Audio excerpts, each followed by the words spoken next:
my friends. This is Mace Haroff. Welcome to the Medical Sales Guru podcast and the Medical Sales channel on YouTube. Great to see you again, because today I'm going to talk about something that's important to you as a medical sales professional. Now, what's important as a medical sales professional? Jeez, everything. And you know this. One of the questions that I get asked fairly frequently is, how do you balance customer service with sales? Have you ever asked that question? So many people in this industry have to balance customer service and still find time to sell. What's the challenge there? Well, here's the challenge. For most medical sales representatives, providing customer service is easy. Why? Well, for one thing, it's non-threatening to customers, and you don't feel like you're risking rejection or if you're taking up some of the customer's time when you approach them in the office or clinic to provide some level of customer service. And generally, on your part, it doesn't require a whole lot of thought. Whatever your particular customer service function is, you know how to do it. And generally, either it's scheduled for a date and time in advance, or as a sales representative, you provide customer service on request. So no problem on the customer service end, but with sales calls, they require a little bit more thought and planning. So in many segments of the industry, and again, we have a lot of different people from all kinds of segments of medical device, pharmaceuticals, dental. Many segments of the industry, customer service can consume all of your time. I mean, literally all of your time if you're not careful. Let me give you an example. In orthopedic sales, for example, if you sell orthopedic implants, trauma, reconstruction, or spinal implants, these representatives, you spend a lot of time in the operating room. And when you're not in the operating room covering cases, what you're doing is usually preparing for cases. And this means customer service activities, such as going to a surgeon's office to template x-rays to make sure you're going to have the right size implants. And there could be other customer service activities as well, like delivering instruments and inventory, checking instruments and inventory. And this can literally consume all of your time. Now, don't get me wrong. When you're covering a case, yes, you are selling implants. You do generate a PO. So there's a sales function there as well. But when I'm talking about sales, I want you to think of it in these terms. I'm talking about sales from the standpoint of growing the business in your territory. And is this important? Well, yeah, it's really the reason why you were hired. I think you will agree that you're a sales representative, not a case coverage representative. And if you are a case coverage person, then you don't have to worry about sales. It's not in your job description. Unless, of course, it is. Unless selling is part of what you need to do. So I want you to think of it this way. Customer service is something you have to do, and selling is something you have to do, but you have a unique advantage when you're delivering customer service.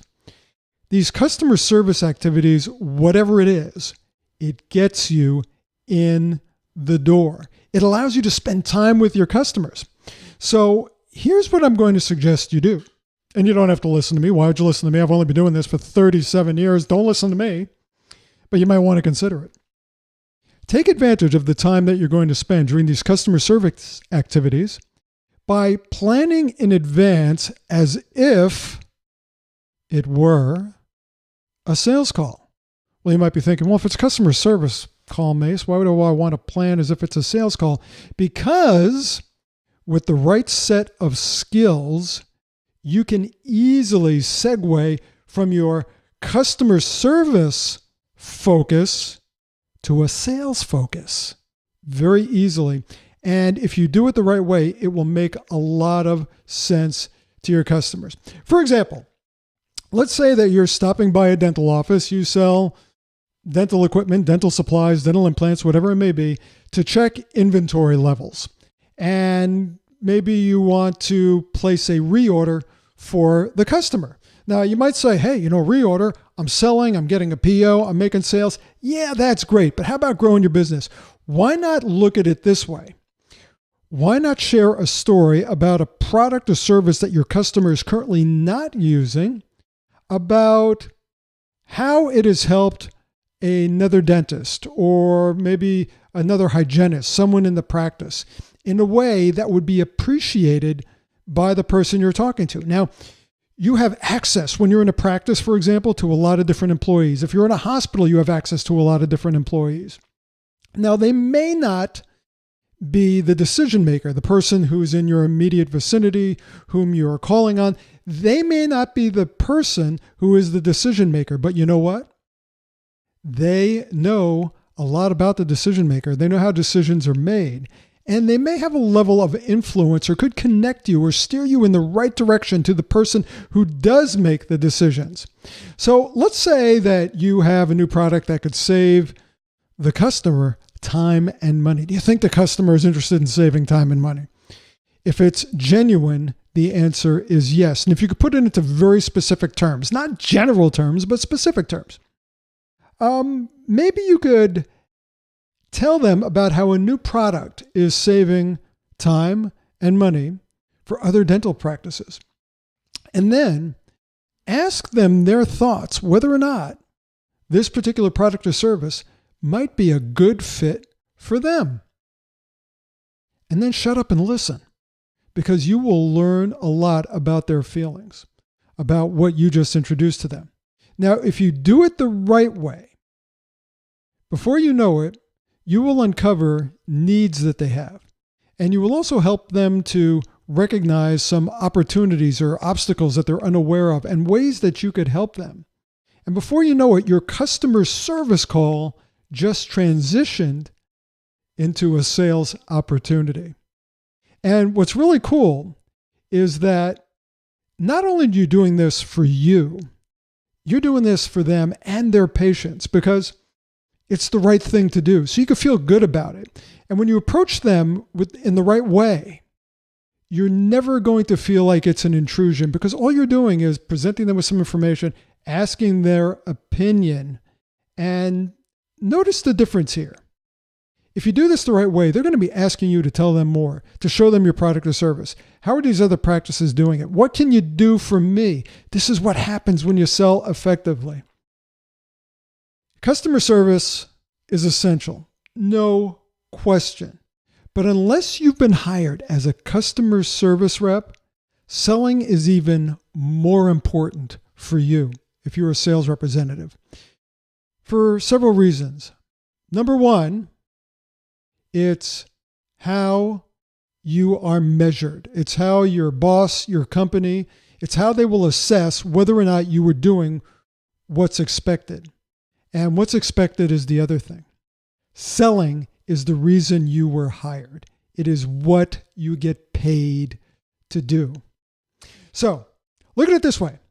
Since customer service is something you invariably are going to have to do, why not use it as an opportunity to grow your business at the same time?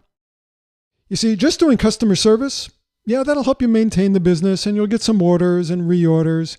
That's the status quo. Customer service helps you to maintain the status quo. Selling helps you to earn more. It helps you to grow your territory. So think of it this way. Every time you are with a customer, regardless of the environment or the situation, it's a sales opportunity. Medical sales is hard. Make it pay off for you. And since medical sales is hard, don't waste your time on things that don't generate sales or support sales down the road. And every situation is different. So I have a free offer for you. If you'll take a moment to describe your specific medical sales situation, I'll tell you the one thing you should do next based on where you are right now. Just go to medicalsalestraining.com/situation. It's right here. medicalsalestraining.com/situation. Answer that question for me, and I will steer you to the right information as to what you could do right now. I'll send you to a video. It'll really help to get you going in the right direction. There's no charge for this. Check it out. I want to thank you for visiting with me this week on the Medical Sales Guru podcast or watching the video on the Medical Sales channel on YouTube. And I want you to remember that no matter what you do in your medical sales career, that nothing, I mean nothing, is more important ultimately than the patient. It's why you do what you do. It's why healthcare exists, and it's why you support healthcare. The patient, my friends, always comes first. You have the ability to make a difference. Why are you still here? Go out there and make it. For the Medical Sales Guru podcast and the Medical Sales channel on YouTube, this is Mace Haroff, and I will talk to you again soon. Bye for now.